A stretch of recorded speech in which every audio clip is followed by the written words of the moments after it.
Au nom du Père et du Fils et du Saint-Esprit. Amen. La paix de Jésus soit dans votre maison, sa paix et sa joie. Alléluia.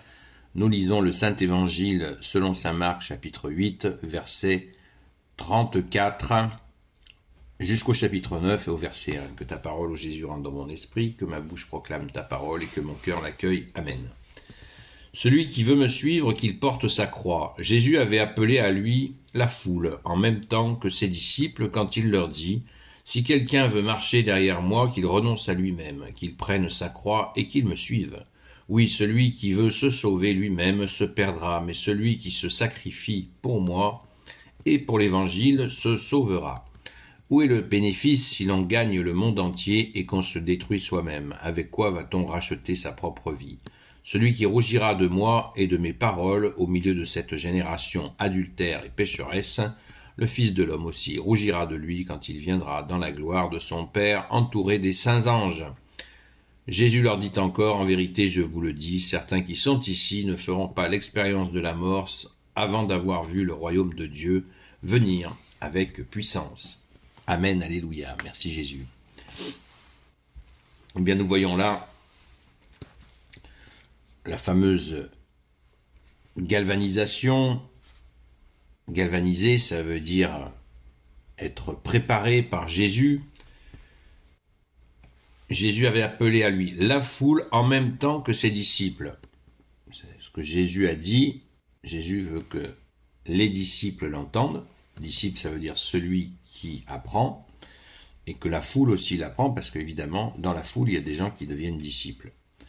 Donc, Jésus annonce la couleur.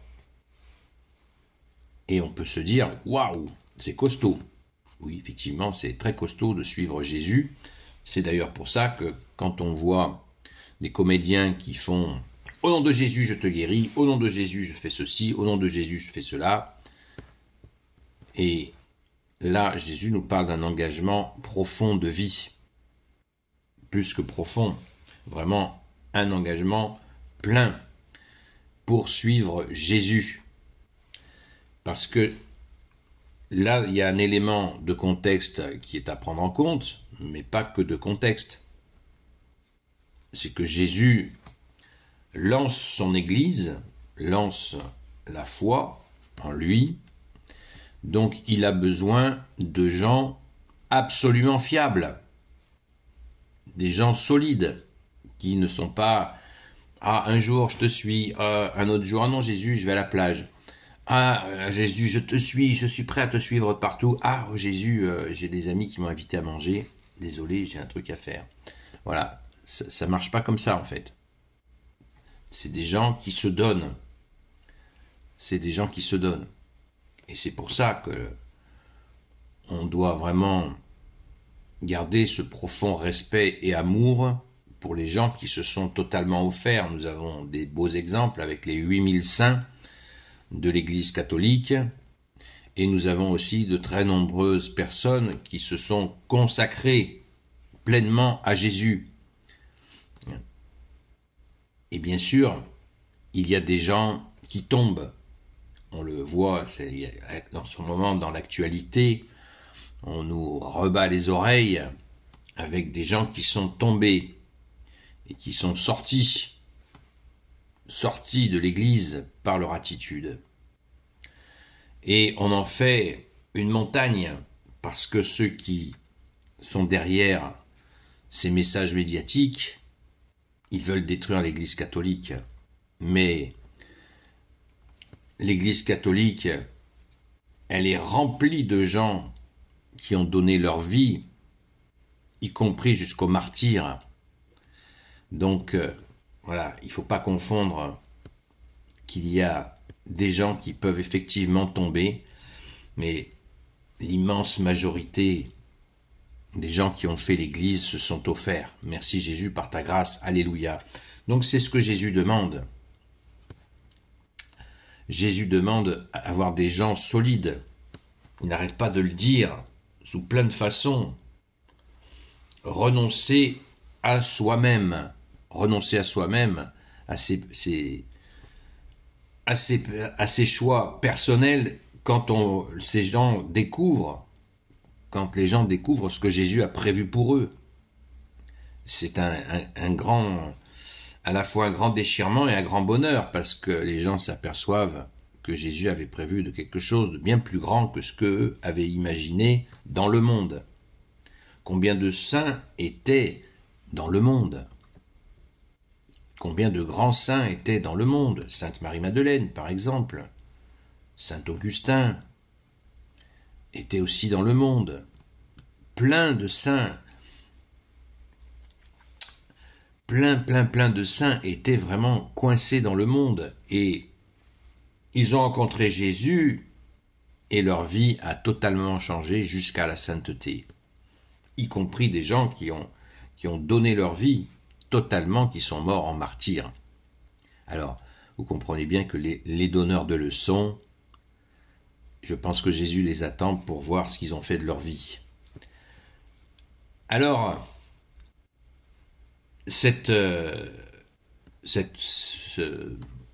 tout ce que vient de dire Jésus, il le redit, le redit, là au verset 36, où est le bénéfice si l'on gagne le monde entier et qu'on se détruit soi-même? Cette attitude qui consiste à dire « je veux voir le monde entier ». Ouais, mais si tu vois le monde entier, qu'à l'arrivée t'as perdu ton âme, t'as rien gagné, quoi.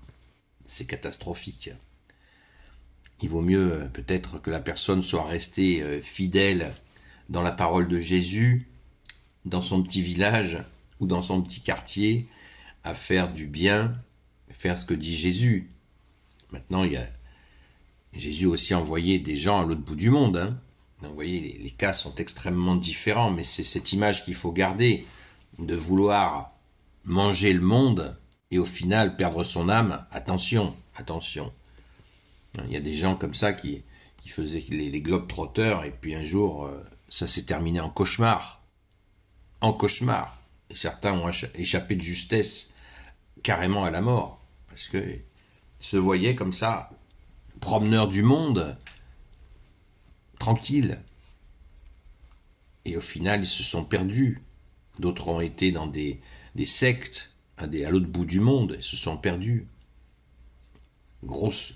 Ça a été très actif dans les années 1960. Des gens partaient en Inde pour soi-disant trouver la lumière alors qu'ils l'avaient sous le nez, en bas de chez eux, dans l'église, en la personne de Jésus, le Christ Jésus. Ils ont cherché à l'autre bout du monde la lumière, ils n'ont trouvé que drogue, débauche, etc. Voilà, gagner le monde pour perdre son âme, c'est facile. Comme dit Jésus, la porte qui mène à la perdition est très large, et la porte qui mène au royaume des cieux est étroite. Et c'est normal. Merci Jésus. Alléluia. Jésus en met une couche en prévenant celui qui rougira de moi et de mes paroles au milieu de cette génération adultère et pécheresse. Le Fils de l'homme aussi rougira de lui quand il viendra dans la gloire de son Père entouré des saints anges. Voilà, assumez d'être avec Jésus. Assumons. Quel bonheur. Quel bonheur. Des fois c'est tendu, hein. Bien sûr. Les gens nous invitent et le Satan est derrière. Satan, ça veut dire l'adversaire. Allez, vas-y, renie Jésus. Renie Jésus. Allez, vas-y. Et honte. Non. C'est justement pour ça qu'il faut veiller et prier. C'est pour ça qu'il faut veiller et prier. Pour ne pas tomber en tentation dans les pièges de l'ennemi. Merci Jésus de nous y aider. Alléluia. Enfin Jésus leur dit encore, « En vérité, je vous le dis, certains qui sont ici ne feront pas l'expérience de la mort avant d'avoir vu le royaume de Dieu venir avec puissance. » Alléluia. Avec puissance. Avec toutes ces difficultés, au bout, il y a le paradis. C'est la récompense générale, comme Jésus le dit, dans les ouvriers de la première heure, qui sont payés au même tarif que les ouvriers de la dernière heure. La récompense est la même, c'est le royaume des cieux. C'est le paradis. Nous voyons bien que Jésus ne mégote pas avec la récompense, qui est le paradis, la vie éternelle. C'est extraordinaire. Quelle promesse magnifique. Et Jésus ne fait pas que promettre, et Jésus ne fait pas qu'exiger, parce que toute cette difficulté que Jésus annonce, c'est pas Jésus dit pas, bon, faites ceci, faites cela, démerdez-vous, pas du tout. Jésus dit pas ça. Jésus, il annonce que c'est pas facile, mais il est là, dans les difficultés, dans les épreuves, dans chaque souci, il est là. Même dans nos pensées, quand nous avons des pensées mauvaises, noires même, Jésus vient nous les enlever, à condition que nous lui donnions, évidemment. Voilà, Jésus nous aide, nous appuie, nous soutient. Il ne nous dit pas, faites ceci, faites cela, démerdez-vous, pas du tout, pas du tout. Jésus est tout le temps avec nous, H24, 7 jours sur 7, pour nous aider à passer les épreuves. Tous ceux qui ont eu des épreuves et les ont confiées à Jésus peuvent en témoigner, et j'en suis. Merci Jésus, alléluia. Loué sois-tu Jésus, gloire au Père, au Fils et au Saint-Esprit, maintenant et toujours, et pour l'éternité. Amen. Sachant que Jésus ne nous demande pas d'être blanc comme la neige, il sait que nous sommes pécheurs, il le sait, et il nous aide. Merci Jésus. Ô Jésus, toi qui peux tout et qui portes tout, toi le Sauveur, toi l'Emmanuel, je te confie toutes celles et ceux qui regarderont cette vidéo, ainsi que leurs proches, selon ta seule volonté, ô Jésus. Sainte Marie, Reine des cieux, toi l'Immaculée Conception, toi qui écrases le serpent, toi qui as la lune sous tes pas, toi notre Mère, Notre-Dame.